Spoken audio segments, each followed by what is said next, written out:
I noticed her every now and then, once she realized we were there, glancing over in my direction to see if I was looking. It wasn't a look of, well, I'm upset that my dad's here and he's wearing me out because he's, you know, here at this event or whatever, even though we're there to pick her up. It wasn't like we were there the whole time. But it was like, almost what I felt like. And, she used to do this as a little girl too. Hey, Poppy, are you watching me? Do you see me? You know, do you think I'm valuable? Do you think I'm beautiful? Do you appreciate me? I felt like it was kind of that look. Now, if I asked her, I don't even know that she would know that she's doing it. And she'll do it occasionally, like periodically. So it's not just like one and done. Like one time she looks over to see if I'm watching her. It was like multiple times she would look at me. And again, I don't even know if it's a conscious thing. I think it's a subconscious thing. And it just made me think like, man, and I'm it's humbling. I'm so thankful that she loves me and wants to again, consciously or subconsciously see if I am paying attention to her. And again, I'm just standing off in the corner, I want to be out of her way and kind of be unnoticeable. But the fact that she, at least at this point, still values and appreciates me and me noticing her and me valuing her and me loving her by noticing her and watching her, it makes me feel good that I can be available and present and provide that for her.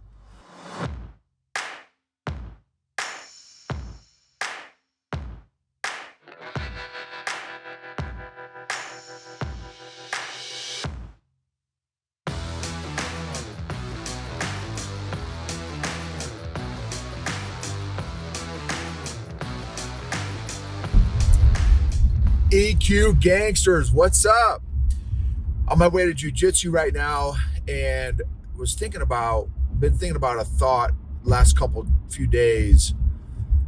And here's this episode. It's going to be on whose approval do you need, consciously or subconsciously?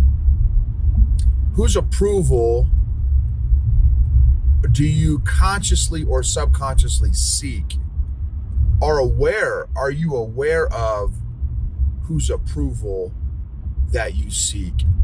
So this episode is sponsored by Classical Conversations, a faith-based K-12 homeschool program. We've been using it for 10, 11 years now, and we absolutely dig it like a shovel. Love it. And they do everything in community. So my kid, she's in high school, sophomore in high school. She has 9 other kids, 10 with her in her high school homeschool class. And the parents, there's a parent who's a tutor that's trained by Classical Conversations to facilitate the conversation and discussion in the class. They use the Socratic method, which is discussion-based education, which is super dope in the high school years. And we absolutely love it. To get more skinny, check out classicalconversations.com/Gibbons, Gibbens, classicalconversations.com/Gibbons, Gibbens.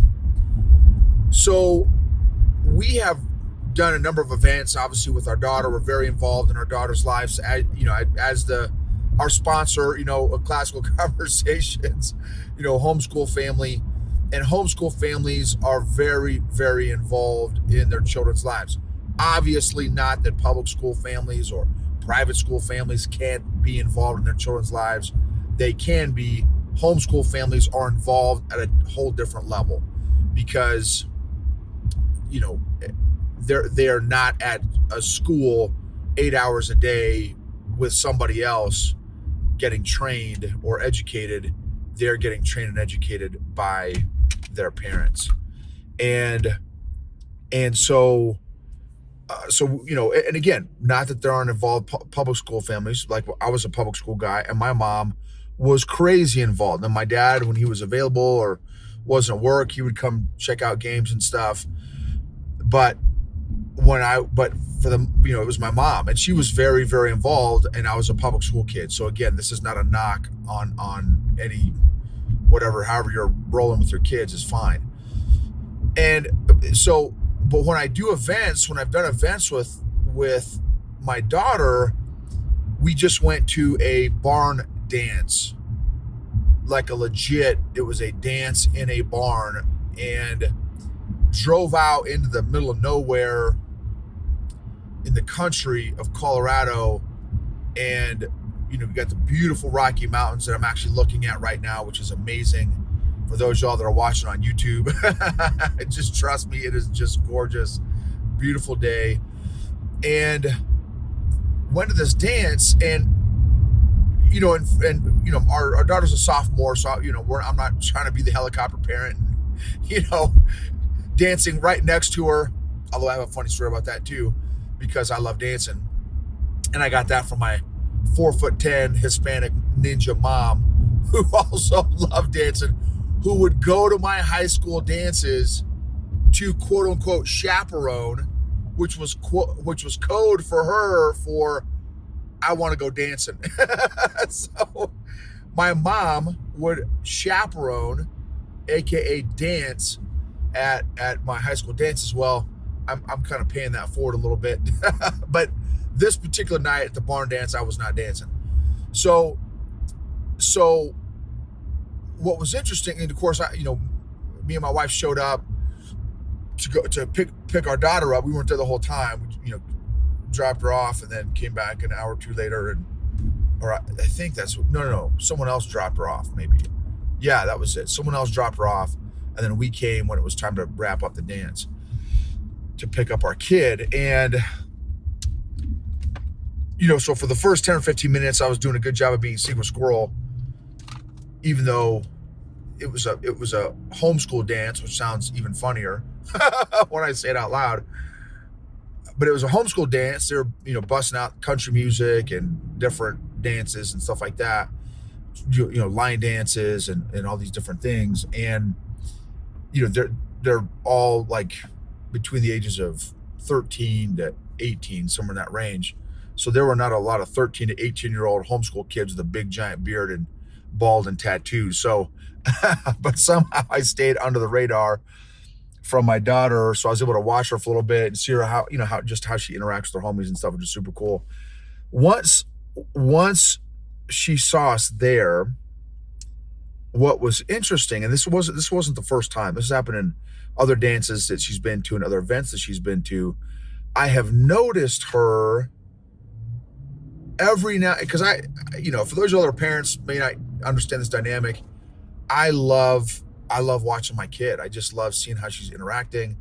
I love seeing how she treats other people. I love seeing, because there may be some things that we still need to dial in, you know what I mean, too. So it's not like, hey, my kid's just an angel 24/7. I'm not naive to think that. She is an amazing kid, but I just love watching my kid. It's just neat. I just love seeing her grow up.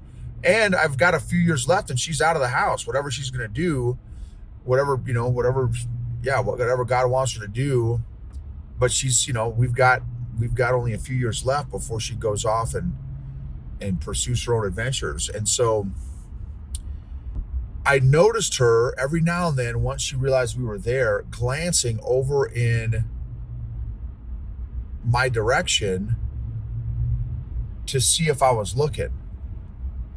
And, and it wasn't like, because I am like, I've been reading and studying people for decades, probably 3 decades now. Part of it because of my people-pleasing addiction, with the high social awareness that came from my people-pleasing addiction, because I was so hypersensitive to everyone around me, because I was trying to seek out validation and approval from everyone else around me. that wasn't this look. It wasn't a look of, well, okay, no, I take that back. It wasn't a look of, well, I'm upset that my dad's here and he's wearing me out because he's, you know, here at this event or whatever, even though we're there to pick her up. It wasn't like we were there the whole time. But it was like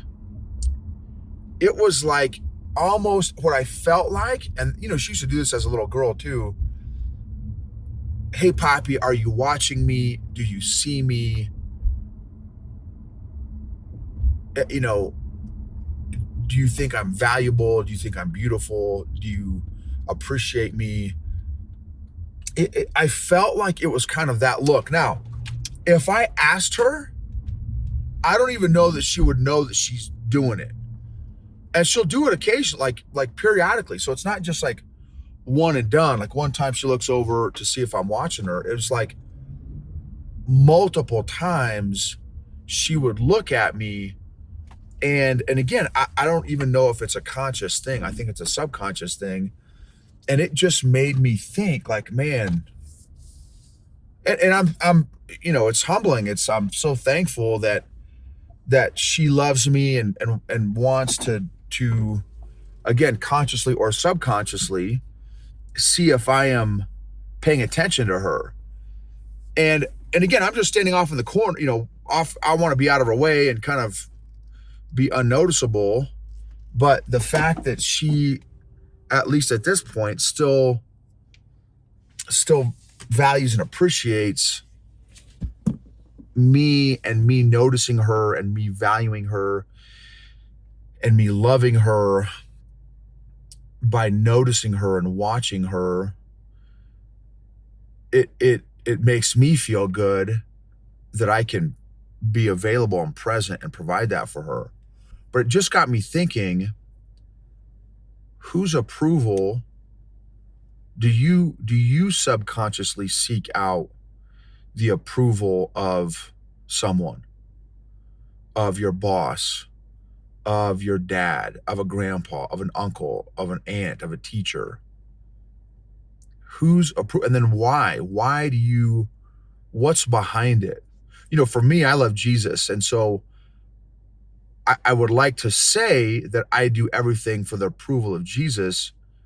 And that's probably, that's my desire. I know that's not true all the time. There's sometimes where I'm doing it for me. You know what I mean? Like jujitsu is my therapy.